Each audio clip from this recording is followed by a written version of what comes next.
प्रणाम नमस्कार, कैसे हैं आप सब। हम आपका भाई सुभाष यादव।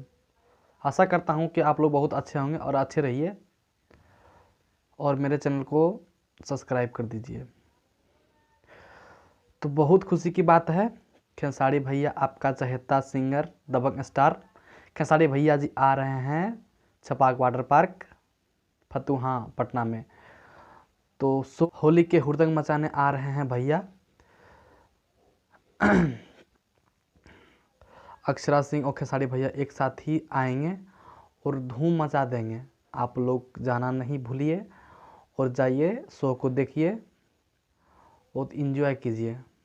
आपका चहेता सिंगर दबंग स्टार खेसारी लाल यादव और अक्षरा सिंह जी एक साथ बहुत दिन के बाद मिले हैं और बहुत दिन के बाद इनका शो है।